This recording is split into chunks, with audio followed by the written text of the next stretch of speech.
in the comment section, we're now finally seeing the real Arne Engels, an absolute Rolls Royce.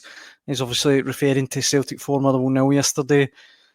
A pretty routine win for Celtic. I thought Motherwell were pretty good in the first half, but Celtic just too strong, and I guess an important win for Celtic given the result of Tannadice last week. Yeah, I mean, listen, as I said when I was on with Keith the other day with regards to that game, Celtic aren't going to win every single game. What is remarkable is the fact that when they're having their wee, as I say, winter,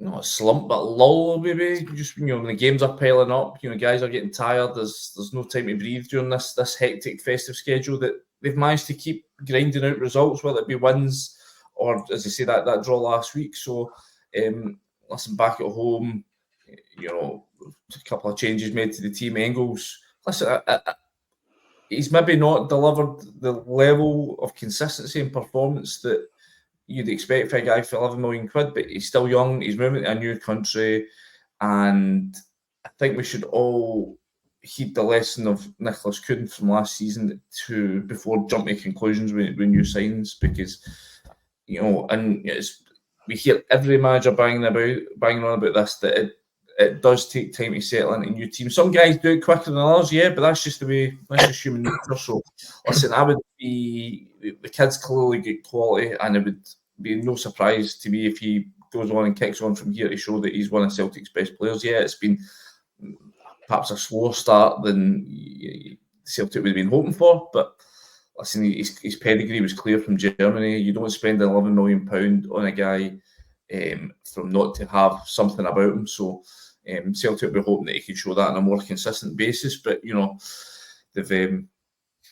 certainly get high hopes for Arne Engels in the months going forward. I think Kuhn as well, and Kuhn has become so crucial to Celtic. Come on and scored yesterday, and without him at Tannadice last week, I'm not saying they looked devoid of any attacking threat, but he was definitely a noticeable absentee. That front three you can see on your screen there, Maeda, Kuhn, Kyogo. I mean, that is Celtic's, go-to guys, really. Yeah, I mean, they've established themselves. And again, you might not have said that at times last season. Last season you had Lewis Palmer in there, and obviously Kuhn was sort of in and out of the team, struggled with that sort of teeth issue, I think it was, wasn't it, after he first came in from Austria. So, it shows that you do need to give guys time to readjust. I think it's going to be fascinating in terms of Maeda and Kuhn, in terms of, for me, they're the two leading candidates for player of the season. I think Maeda's he's got 12 goals. Is it Kuhn's on 13 now? Is that correct? I think in terms of Maeda, I think only 3 of them have been in the league, but I think his performances in Europe have been terrific. He's really been one of the guys that's really made that step up into the Champions League and coped well. So I think it's going to be fascinating to see the two of them sort of trying to sort of fire it out, duke it out for the top scorer or for player of the year. It's just interesting to see if Kyogo can sort of get himself in the mix. I don't think he's had perhaps the season